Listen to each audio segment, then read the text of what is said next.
What's good with YouTube? You already know, Big Flacco with a convict's perspective, and I'm gonna smash, dash, and slide on through with a little bit of energy. Please hit the like, subscribe, and comment, and do all those things to help support this channel, as well as hit the bell notification for future fire content.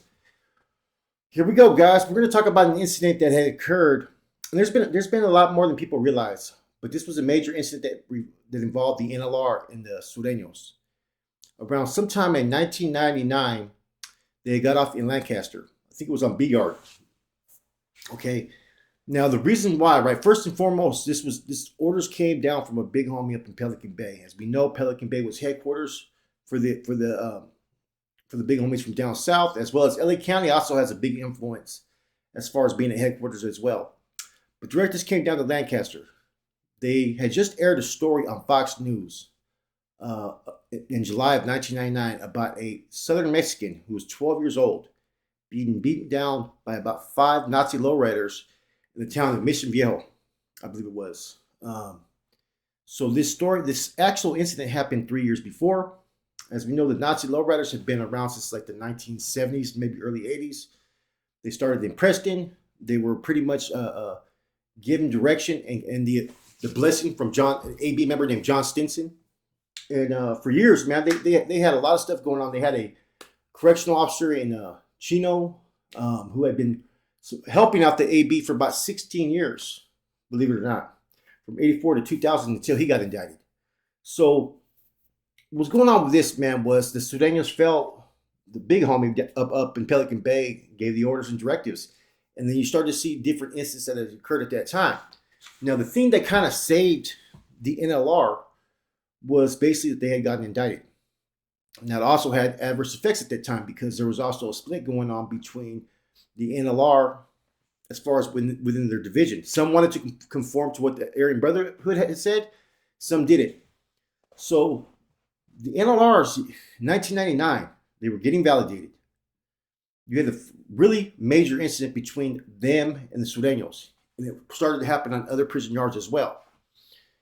Chino, you had a couple of incidents between AB members stabbing NLR members there. And then NLR members moving on their own because some of them didn't want to conform to what their NLR ideologies were. Then you had Pelican Bay. You had individuals that were getting killed. AB members were going up in cells with NLR members and basically killing them. So there was a lot of stemming issues, man. But see, people always have this mixed idea that the Southerners and whites are just like this. No, they've had many numerous incidents. High Desert, they were getting off as well. 2005, the Aryan Brotherhood, right? No, 2004, the MA and AB got into it in death row, and that started to go into other yards as well. We had received a filter that came from Pelican Bay saying that the MA and AB were at war, and that this issue stemmed from stuff that had happened over there in Adjustment Center, San Quentin, between a MA member and an AB member. And I think someone took action on something where they felt disrespected, and that's what caused that whole sequence. I think someone got speared or something. But in any event, man, this was really the transformation that everybody was talking about. Before, when you went to a yard, you had the Southerners who were deep as hell, always outnumbered the Norteños, but they had the white car that was right there with them. And a lot of them were more standard woods back in the days, believe it or not. Like, hey, brother, you know what I'm saying? Talking like that. Out of nowhere, you had a fucking insurgence of fucking skinheads and P9 fucking NLR cats, man. And the NLR cats were always there, but they were more incognito. But at this time, they were trying to vie for power on these lines. Now, you had the Norteños, of course, and you had all the black groups. But around this time, things started to change. There became a lot of more Africano divisions, to where you had places where you go to a prison and they'd have a Sack Bloods. That's their car over there. LA Crips. Fucking mixed Crips. You'd have those all separate. You know what I'm saying? LA Bloods. Kumis. You know what I'm saying? So it was hard for everybody to fall under one bandana and have the same ideals and work together. Now the same held true with the Surenos and the whites. Because orders had came down based upon what happened. And some of the things that were going on at that time, there was about 3 or 4 killings that had happened towards black Americans at that time in Southern California, all related to the NLR. So when this occurred, it brought a little, all that happened within 6 years. You know what I'm saying? All that bloodshed. And I don't know when the AB and MA stopped their little war campaign, but it already took its toll. You know what I'm saying? There was people who got hit, people who got lost. You had a whole lot of incidents, man. So anybody who's really believing that all these groups have natural allies, no, it's more of an alliance. It's more of an understanding. It's more of an agreement. Some places people are going to rock more solid together. Now, if you're down south at a prison, right, and you're white or south sider, you may have more issues with each other because you ain't got all these other groups. You got the Africanos, right? But a lot of times, because of the politics, the Africanos just do their thing. You know what I'm saying? And this was a time here where people don't realize it was getting real, man. I was there when I was in the hole. There was NLR cats in the hole that were getting validated. So every IGI was basically focusing on NLR, and they now labeled them as a prison gang. As we know that, they have a different type of structure. They have like seniors, leaders, juniors, and kids. Kids would basically be the associates. Juniors are new members. I think a leader has to have at least 5 years. You know what I'm saying? He could hold one of the positions. Then you have more seniors who vote those in positions. And it's like a whole kind of hierarchy structure as well.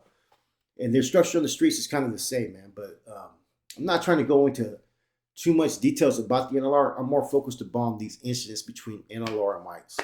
NLR and the Surenos. It was a common thing. And we started seeing a little bit of it in the shoe. You know what I'm saying? You started seeing a little bit of a distance. Before they would just rock with each other no matter what. You know what I'm saying? Southsider comes in, okay, I'm a wood, was cracking. Now there was tension, and a lot of it had to do with a couple things. One, that there was a lot of incidents because of these groups, because of coming out of Orange County, right, which is a skinhead fucking nation. A lot of these NLR cats, they were committing some crimes against us out there in the streets. Nobody really talks about that, but that's the truth. And some of it was being publicized and put in the media. Therefore, the big homies from down south, they wasn't having it. Now, that's one of the reasons. You know what I'm saying? The other thing, too, was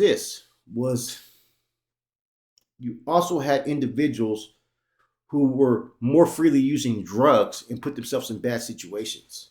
The NLR never had a policy or procedure that they couldn't use. Down south, I've never heard them of having a policy or procedure as far as the big homies. But if you abuse it too far, there's going to be someone coming knocking on your door to tell you to get your shit together. Back then, NF, no North Downs were able to use. And so, like I said, man, the NLR did all these crimes, and I think that's why they started to validate them. And when they started going to the shoe, you had fucking those that were FTB, fuck the brand. They were against AB, and then you had the regular NLR. Then you started having these other groups, Warrior Skinheads, P9 Skinheads, fucking Wolfpack. And a lot of these factions were basically vying for control out there on these yards and being recognized and respected. There's a lot more groups within the white prison population than people realize. But a lot of times, AB is going to pretty much put them in check. Like, there's no separate to where you have, okay, whites from over here, whites from over here, they're feuding. No, the AB is not going to allow that. What did happen, though, was there were several groups that resisted the AB. FTB, fuck the brand. Well, I think it was Warrior Skinheads, Wolfpack, and a few others, man. And by this time, it was already, the lines had been crossed. People were no longer going to sit there and do each other's bidding.